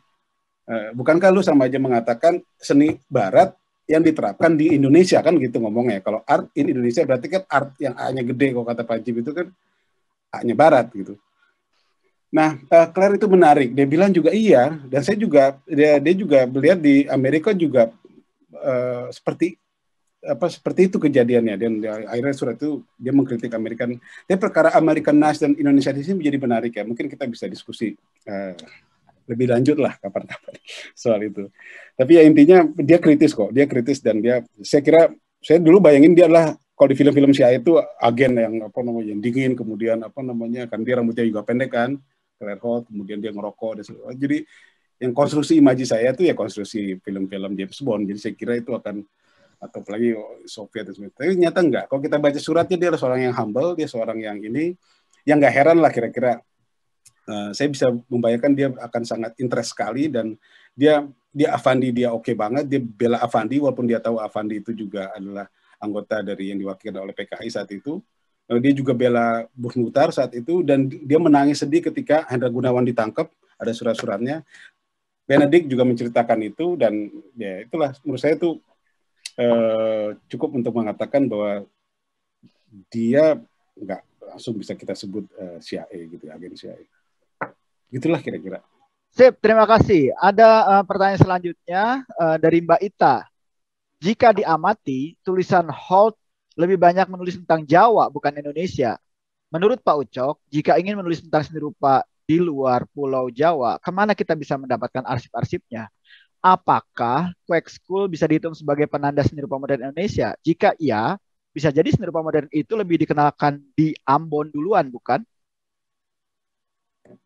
Ya, ini kalau kita balik ke Claire Holt lagi, kan di dalam bab modern art itu dia sudah dari awalnya di settingnya, yang chapter 8 terutama the setting itu dia kan sudah mengatakan ada pembagian 3 wilayah yang menjadi area yang dia cover untuk penelitian ini, yaitu Jakarta, Bandung Yogyakarta. Dan dia membahas Bali di bab sebelumnya. Ya memang dia menyadari betul bahwa di 3 kota inilah ya kira-kira ya di 3 kota inilah sebenarnya seni rupa modern itu dibicarakan, didiskusikan, dipertengkarkan, dirumuskan, diajarkan dan sebagainya. Ya memang ramenya di situ. Jadi memang apalagi ya kalau kita pakai cara pandangnya Claire bahwa yang seni rupa ini kan dimulainya setelah terutama setelah setelah Perang Dunia Kedua, setelah inilah proklamasi. Jadi memang dia merekamnya di durasi sesempit itu. Kemudian dia melihat itu di 3 kota ini. Nah, tapi yang menarik ketika dia menerangkan 3 kota ini ya, yang kemudian nanti diteruskan secara berlebihan ya menurut saya oleh penulis-penulis berikutnya, misalnya kontroversi antara Bandung Jogja segala macam, itu menurut saya agak lebay karena sebenarnya basis yang mau disediakan oleh Claire Hall untuk mengamati ini adalah ya karena memang para agent, para pelaku utama Avandi Sujono itu memang tinggalnya di 3 tempat ini. Baharudin Marasutan, Muhtar Apin, semua tuh di 3 kota ini. Ya mau nggak mau. Ya seperti ya memang ya kalau kita pakai kacamata Arthur Danto misalnya, seni rupa modern Barat pun disusun kan di 3 tempat, London, New York, Paris. Ya udah, itu sedunia loh dipakai. Nah kira-kira kalau Indonesia itu ya seperti itu. Makanya juga penting untuk dilihat dia agak hati-hati menggunakan pengindonesiaan. Makanya dia disebutnya art in Indonesia. Kalau dia mengklaim semua itu Indonesia, Ambon, segala Halmahera, Sulawesi, ya itu dia pasti akan nyebutnya Indonesian art gitu, bukan art Indonesia. Makanya saya kira itulah dibalik kenapa dia menggunakan kata dia nggak tega akan mengatakan itu semua harus kita klaim sebagai Indonesian art gitu. Tapi art yang memang Barat. Dan saya kira nggak masalah Barat ini ya. Barat ini juga dari zaman Sujono udah tahu yang ada masalah gitu. Semua seniman soal Barat nggak Barat ini buat seniman kayak Sujono, Tristo, mereka bertengkar itu bukan masalah lagi sebenarnya. Dan itu sebenarnya udah biasa gitu ya. Udah jangankan di Indonesia, di berbagai penjuru juga. Ya kalau hari ini ada wacana baru untuk mewacanakan secara lebih beda mungkin ya. Tapi saya kira mudah-mudahan menjawab. Jangan-jangan itu seperti cara pandang Claire seperti itu. Oke, kita lanjut. Dari Bung Hendro Wianto, mengingat isi bukunya Mbak Claire, mungkinkah judul buku dia bisa diubah urutannya jadi Changes and Continuities? Kalau memang nggak bisa, benarkah bahwa titik berat pandangan Mbak Claire lebih pada kontinuitasnya? Adakah bahaya dalam tanda petik dari paradigma pandangan seperti ini? Silahkan, Cok. Ya nggak tahu lah, tanya aja kita ke almarhumah gitu. Kenapa jadi urusan gue? Yang jelas sudah begitu terjadi gitu ya. Ya bisa aja sih. Ya, kalau kan ketika buku jadi seperti karya tulis gitu kan, ya boleh aja kita tafsirkan sesuai dengan maunya kita lah gitu. Ya dengan catatan tentunya kita memang harus sebelum itu kita menjustifikasi, sebelum kita menghakimi buku itu ya benar-benar kita bisa buku itu emang kita bisa pahami lah di balik di pembuatannya dan juga sendiri. Nah, kenapa dia pakai kan makanya kata kuncinya itu kan kalau di paper saya itu di paragraf terakhir buku dia itu sebenarnya kata kunci semua yang menurut saya. Kontinuitas itu ada sebenarnya, cuma itu yang dibilang ada satu penulis dari doktor apa profesor. Ketika buku itu terbit, dia orang di Singapore University, dia nulis review tentang buku itu dan dia mengatakan bahwa Claire gitu ya menggunakan paradigma di dalam buku itu ya, itu pakai yang disebut pakai perasaan, jadi paradigma rasa gitu. Ini cukup aneh ya, untuk tahun 67 ada wacana rasa yang kita berbelakang dia pakai rasa ya. Jadi barangkali ya dia dengan menggunakan pandangan rasa ini, Claire bisa melihat dan dia tidak menghentikan karena dia merasakan ada persamaan, tadi saya katakan ada persamaan antara patung Batak yang bicara tentang kesuburan dengan simbol wanita dengan figur wanita yang dihadirkan dalam lukisan modern tanda kutip pada Sri Hadi Sudarsono. Claire mengatakan yang menyambungkan itu menurut rasa dia gitu ya. Itu ya adalah kesuburan, ada tema yang abadi gitu dalam kesenian Indonesia yang itu diulang-ulang. Yaitu ya dia tuh bersambung dan dia berubah dalam bentuk gitu ya. Dalam bentuk dia berubah. Tapi di dalam konteks ininya, konteks apa namanya? Esoterik atau apanya gitu ya. Wilayah dalamnya kok kata istilah Usman Effendi, dimensi dalamnya itu sama sebenarnya seniman Indonesia. Dia punya rasa yang sama. Dan dia sebenarnya menciptakan itu. Cuma bentuk yang memang berbeda. Nah, kalau kita bicara di konteks itu, bukankah memang seni rupa kita ini dari dulu, dari zaman Sujoyono kan berantemnya di bentuk, ya. Bentuk Indonesia itu gimana sih? Bentuk yang asli Indonesia itu gimana sih? Apa ada warna Indonesia, kata Sujoyono. Claire juga di dalam catatan-catatannya juga mempertanyakan itu ya. Saya kira di paper saya udah kutipkan apa yang dimaksud Sujoyono dengan warna Indonesia itu kayak gimana sih? Atau harus kita terima pendapat dia? Jadi saya kira pergulatan itu menarik, pergulatan yang dan akhirnya singkat cerita ya, saya juga bukan Claire Hall, saya nggak bisa membayangkan, saya juga bukan lebih hebat dari Claire Hall lah nggak. Tapi menurut saya barangkali itu yang membuat dia sampai pada kesimpulan untuk menulisnya dengan kontinuitas dan perubahan pada bentuk. Dia berkesinambungan secara emosional, secara wilayah dalamnya, tapi di dalam wilayah perupaannya mungkin dia berubah gitu ya. Mungkin satu gejala visual baru. Itu yang disebut perubahan. Jadi kalau kita balik, berubah dari mana gitu ya? Enggak. Makanya dia kasih latar heritage itu tadi sebagai kontinuitas. Jadi nyambung sebenarnya. Nyambung gejala-gejala itu di Batara Lubis ya, kuat sekali menurut saya. Claire dia paham betul apa yang dilakukan oleh Batara Lubis. Apalagi Batara Lubis secara langsung berkorespondi dengan Claire. Konsep karya dia, kenapa dia ngambil ini Batak dan sebagainya. Itu membangun ya konfigurasi di pemetaan di kepala Claire, saya duga dengan korespondensi itu. Jadi dia wajar seniman modern kita masih mengacu ke sana kok. Jadi dia nggak percaya sepenuhnya sama Sujoyono gitu ya, atau Sultan Takdir, walaupun dia perdebatan besar itu jadi polisi, dia nggak percaya pada orang ninggalin Borobudur selamanya seutuhnya gitu ya, atau surat kepercayaan gelanggang ini, dia nggak terlalu langsung percaya. Jadi dia mencoba hati-hati menurut saya di situ untuk mengatakan bahwa ada kontinuitas dan ada perubahannya gitu, bukan sebaliknya. Gitu ah. Baik, masih ada pertanyaan, Cok. Tenang, kita masih punya sekitar 15 menit. Dari Mbak Anissa Gultom.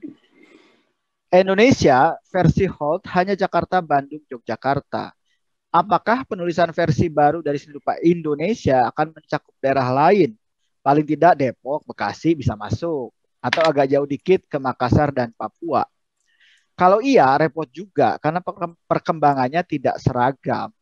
Di Jawa ada masa prasejarah, klasik, kolonial, modern. Sedangkan misalnya Papua kan dari masa prasejarah langsung Orde Baru. Nah, gimana Cok? Ya ini tentang penulisan ulang ya. Ya, sama ya. Sebenarnya itu kan masalah klasik yang akan dihadapi oleh banyak para penulis untuk mengklaim seni rupa Indonesia seperti apa. Saya kira penulis-penulis kayak jangankan Claire, Tristo, atau di zaman Jepang juga orang udah pada ngomongin soal itu ya. Gimana sih kita aja perwakilannya gini. Kalau kita ngeliat Heng Antung dia sebagai orang Minahasa, dia tahun 30-an dia ke Jakarta, dia bekerja sebagai ini. Kemudian ada Frederick Kasenda dari Minahasa merantau ke Jakarta untuk menjadi menjadi seniman modern. Ya bahwa saya kira saya setuju dengan apa yang Pak Sarento bilang. Kalau kita bicara seni rupa modern, dia adalah gejala perkotaan.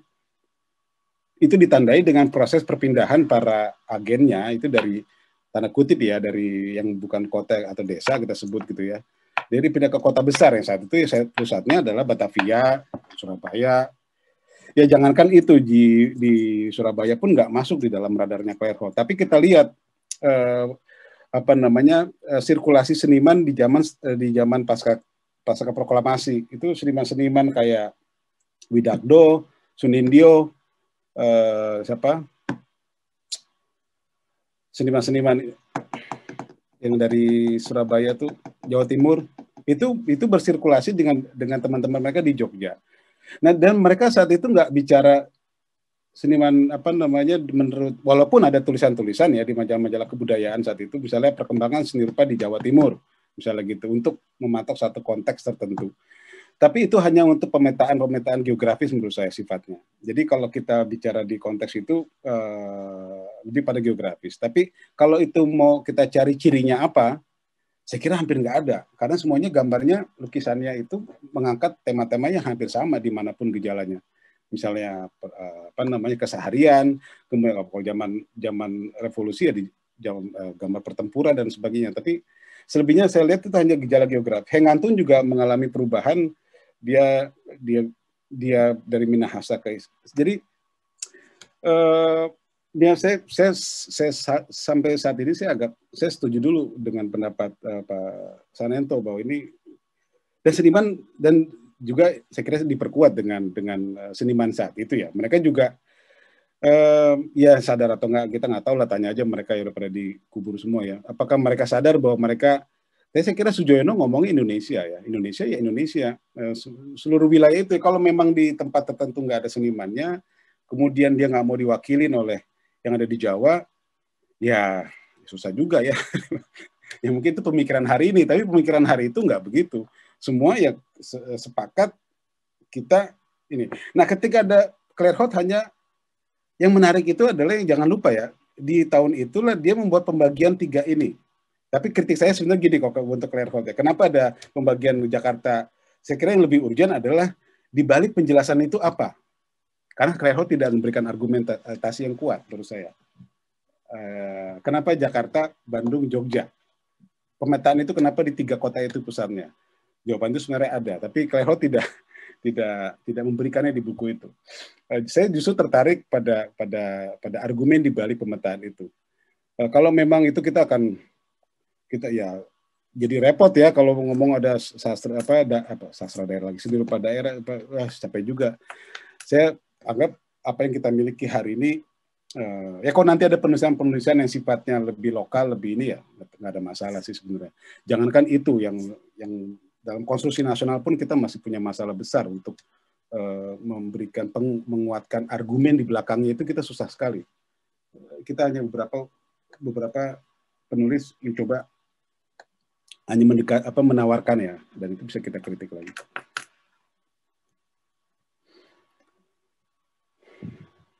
Gitu loh. Terima kasih Cok ya, terima kasih. Ini ada komentar dari Pak Bambang Bujono. Buku itu kan bukan hanya tentang seni rupa modern, juga tentang tari. Judul itu pas untuk tari menurut saya. Sepertinya ini merujuk kepada tadi subjudul Continuities and Change.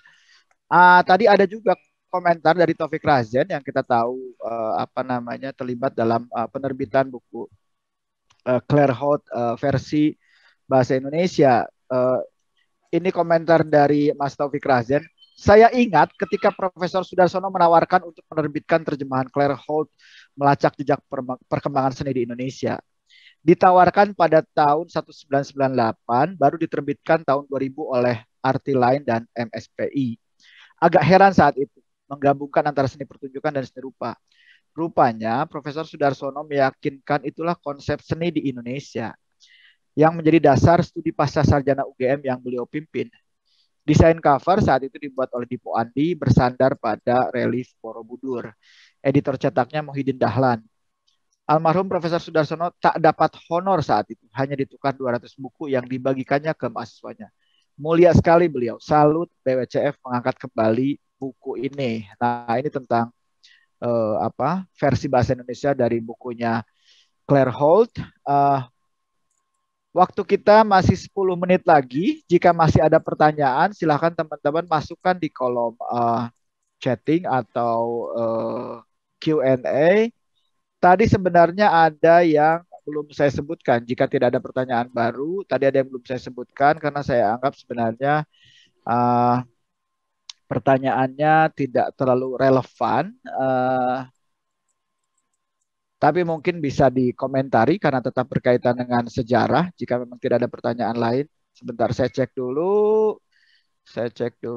Oke, tidak ada.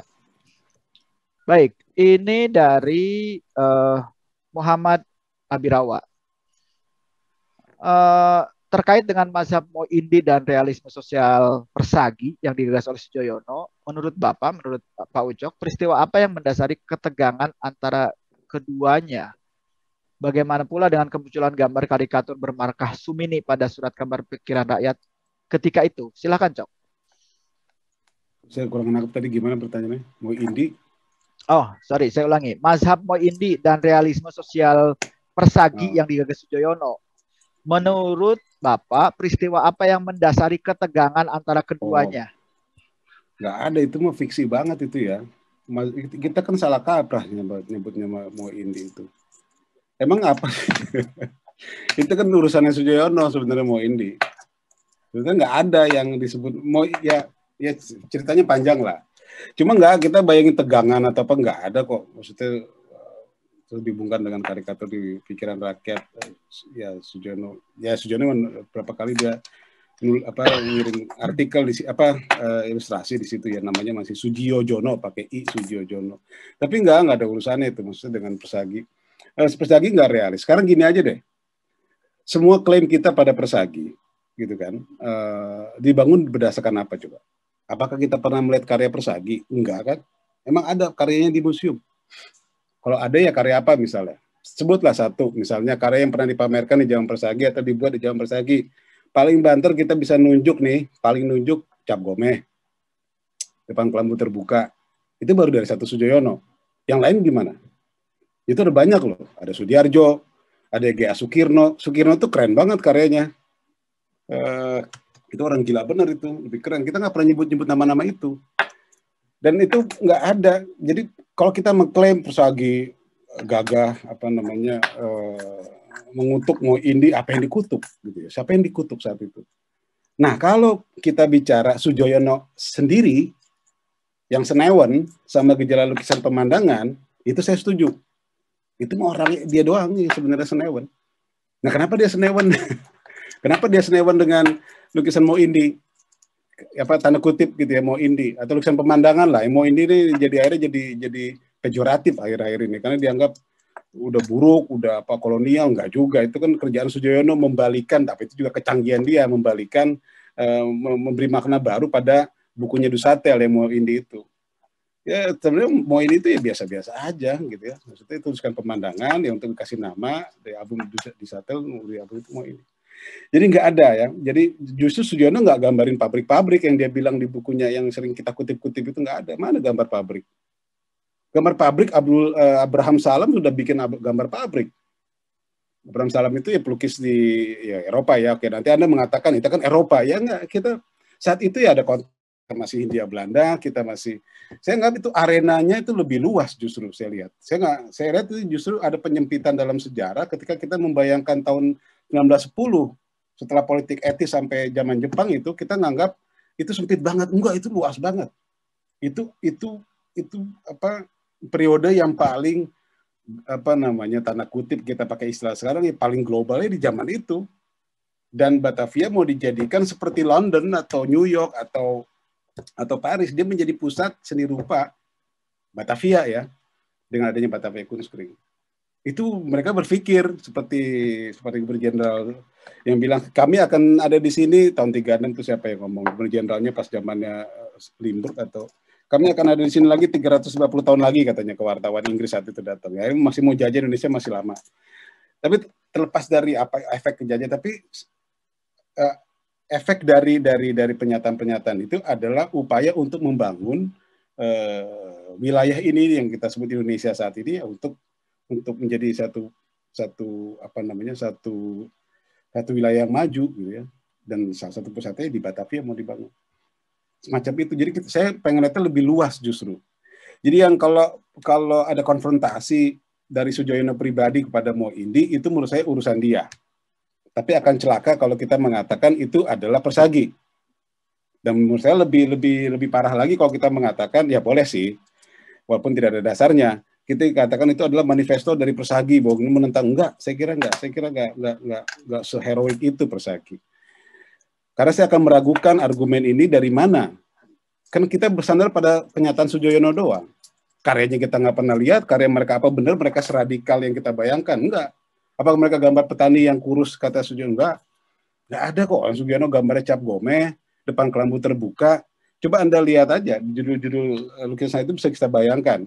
Herbert Hutagalung gambarnya orang lagi mandi di Ciliwung, Jadi masih ada tanda kutip mau indinya. Jadi sebenarnya enggak. Bahkan Sujoyono ketika pameran Persagi di Golf, dia sendiri yang memaki-maki grupnya sendiri gitu. Jadi dia bilang ini bukan seni financial, belum ada nih kata dia. Ini yang kita hadapi di pameran di Golf itu belum, itu bukan seni financial. Jadi belum. Jadi antara ucapan dengan realitas itu kan jaraknya jauh. Jadi ini harus kita lihat dalam studi sejarah menurut saya sih kalau mau. Ya, itu enggak, saya kira enggak ada gitu ya, enggak ada yang saya justru pengen ngeliatnya lebih kalau ada kata objektif itu, saya lebih objektif aja melihat dulu apa nih di dalam di saat itu lagi ada apa gitu, dan siapa yang bermain, apa hubungannya bagaimana, apa hubungan Sujoyono dengan Pirngadi, kenapa Pirngadi berguru pada Duchatel yang kemudian dimaki-maki Sujoyono, kenapa Sujoyono kesal sama Pirngadi, apa lingkaran Pirngadi siapa aja, kemudian apa posisi Kunsri, banyak hal ya. Kemudian ada Johannes T. Roy, sering di berbagai kesempatan saya katakan, sebelum Sujoyono bahkan mengkritik Mo Indi, Johannes T. Roy sudah mengkritik Mo Indi. Dia bahkan sudah bilang Elan segala macam itu sebenarnya sudah tidak kita jauh, sebaiknya nggak berkembang deh kita butuh yang avant-garde. Di Batavia itu kita butuh yang avant-garde, kata T. Roy ya dalam artikel dia. Dan itu duluan daripada Sujoyono. Justru artikel T. Roy argumennya lebih kuat dibanding Sujoyono. Sujoyono memang desakan nasionalismenya emang. Kenapa dia begitu ya? Karena dia orang Gerindo, orangnya Amir Syarifuddin saat itu yang memang non koperasi aja. Sujoyono gerakan Indonesia, dia kan anggota Gerindo. Orangnya Amir Syarifuddin. Jadi bang, dan orang kiri gitu ya. Jadi ya kita bisa bayangkan semacam itulah kira-kira. Jadi nggak seperti yang suasananya itu seperti langsung kemudian dramatis atau orang berubah, enggak juga. Sujoyono Persagi menentang Kunskring atau enggak juga. Sujoyono malah dapat keuntungan pameran di Kunskring. Jadi kalau kita lihat secara rinci, sebenarnya banyak mitos Persagi, banyak mitos. Tapi kalau Sujoyono dimitoskan, bukan oleh dirinya, oleh kita-kita sendiri, iya. Saya juga salah satu yang memitoskan Sujoyono. Tapi Sujoyono ya, saya sudah agak menyadari juga, ya bukan Persagi, kita harus mengklarifikasi. Walaupun Agus Jaya pengennya itu Persagi yang jadi pionir itu. Kan Sujoyono membantah. Nggak begitu, Jai, kata si Sujoyono. Itu kan gue yang nulis. Kan lu nggak pernah nyuruh gue nulis, kata Sujoyono. Gitu ya, kalau Anda baca ya. Itu kan gue ya inisiatif sendiri. Yang Anda lihat koran-koran saat itu majalah, bagaimana Sujoyono berteman dengan Mangun Sakoro misalnya. Sujoyono berteman dengan orang-orang pergerakan. Itu wajar kenapa dia nulis seperti itu. Dan itu bedanya sama Gus Jaya. Gus Jaya pengen Persagi yang jadi menjadi pionir besarnya. Kenapa? Karena dia ketuanya. Ketua si Persagi. Ya kan dia jadi dapat kredit kan. Sujoyono enggak. Iya, elah jangan gitu dong, orang gue nulis. Ini kan pribadi, bukan atas nama Persagi tulisan gue. Nah, tulisan itu kita pakai seakan-akan itu tulisannya mewakili Persagi, itu masalahnya menurut saya. Nah, itu pribadi. Dan saya setuju dengan Sujoyono sendiri yang nulis itu sendiri.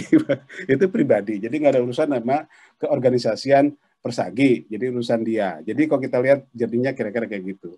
Nah, itulah Claire dalam beberapa hal juga membangun mitos itu karena selalu mendempetkan tulisan Sujoyono yang seni lukis, seniman yang kini dan sekarang yang artikel 39 yang sering kita kutip, mau ini segala macam itu kan selalu didempetkan dalam satu paragraf dengan kita nyebut Persagi ya. Jadi wajar sekali kita nganggap seolah-olah itu Persagi, padahal enggak. Maksudnya kita harus siangi betul, harus kita kritisi betul sumber-sumber sejarahnya. Oke, gitu Cok. Ya, ini di kolom chatting juga sebenarnya diskusinya makin seru ya.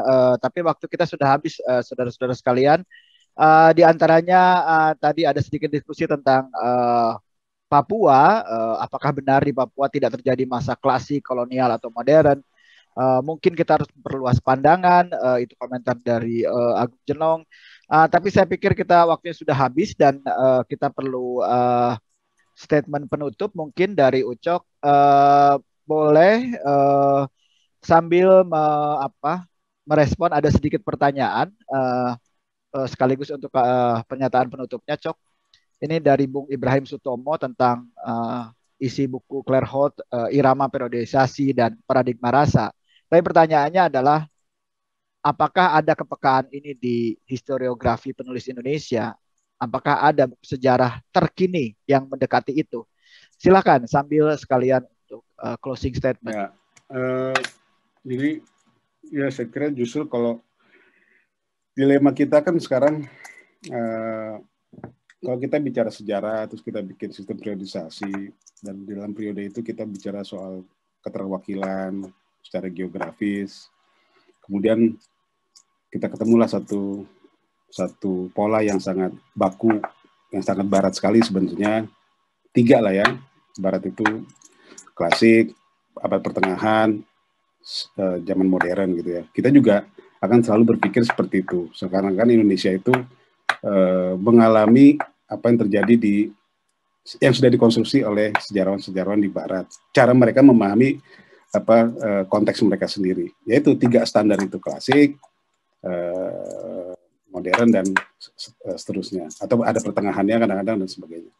Clairhold juga tidak lepas dari itu. Yang dia sebut dengan masa pertengahan itu ya kira-kira itu masa-masa ketika kita bertemu dengan, atau kita dijajah lah tanda kutip oleh Belanda dan Eropa. Itu masa-masa pertengahan kita gitu. Jadi masa pertengahan itu ya yang bermain di masa pertengahan itu ada aktor-aktor yang bukan drama personanya itu personanya bukan kita, tapi orang luar. Nah, ketika di zaman modern itu kita mau ngambil alih drama itu, aktornya ada yang di panggung itu kita. Terutama sejak zaman Jepang kita diberi kesempatan seluas-luasnya oleh Jepang untuk menjadi aktor di panggung kebudayaan kita sendiri. Itulah sebenarnya awalnya gitu. Nah, ketika kita merefleksi balik untuk menulis sejarah kita, Trisno juga mengalami persoalan yang sama. Mau nggak mau dia harus balik lagi. Kusnadi juga sama. Kalau gitu gimana nih ya, kita mulai lagi dari klasik lagi karena dulu ada. Tapi di satu sisi juga ketika mereka menggunakan format Barat untuk menilai sejarah seni rupa Indonesia, di situ pula mereka sebenarnya yang lucunya mereka nanti di tempat lain maki-maki, kami tidak ada hubungannya loh sama yang Borobudur gitu. Kami tidak ada hubungannya dengan Amen di sono, apalagi sama yang Irian, wah udah nggak ada hubungan sama sekali.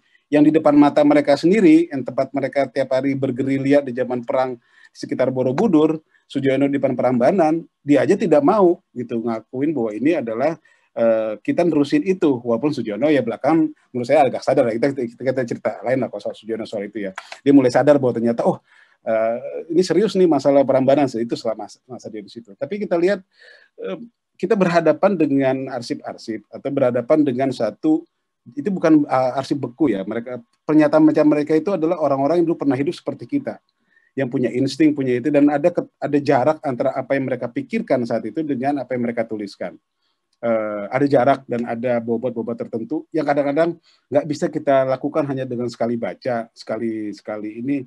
Anda baru baca sekali tulisan-tulisan Sumarjo, menurut saya ya belum khatam lah kalau itu. Anda harus berkali-kali lihat tulisan dia yang lain, lihat lagi tulisan dia yang lain, hubungan-hubungannya bagaimana. Sujoyono itu akan panjang sekali. Seperti itu misalnya.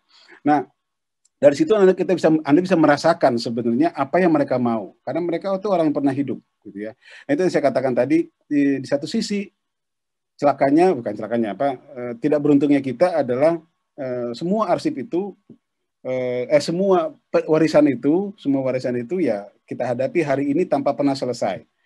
Nah, Clairhold mencoba tanda kutip menyelesaikannya. Inilah kontribusi dia untuk memberikan ini tawaran gue.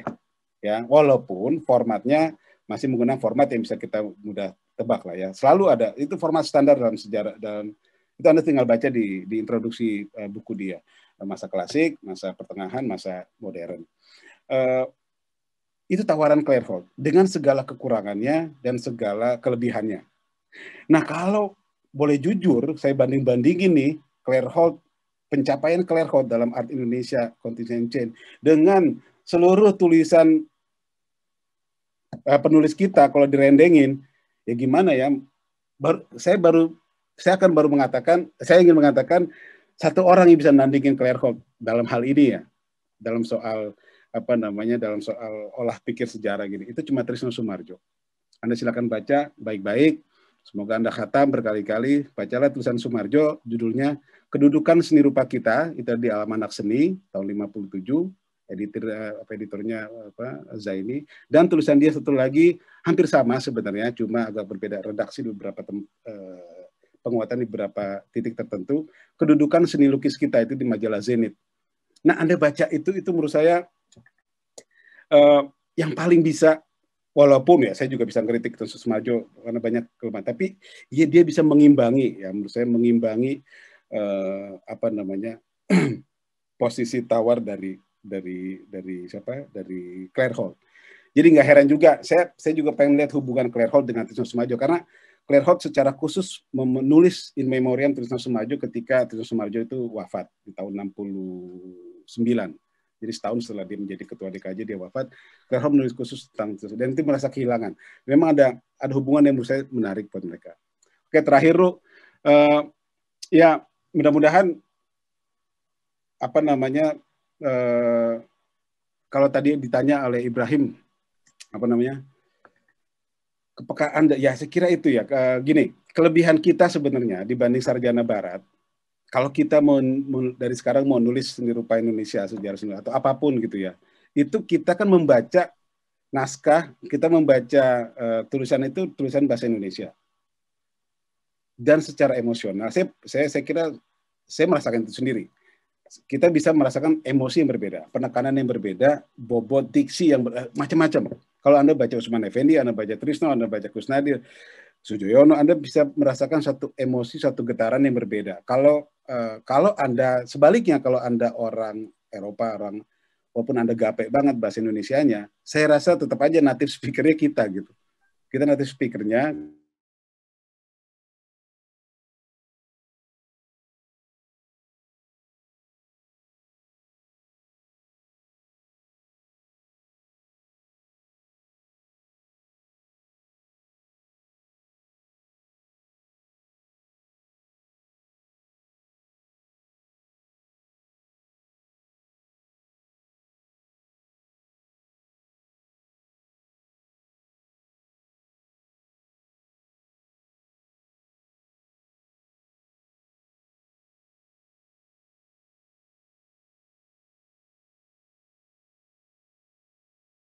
Recording in progress.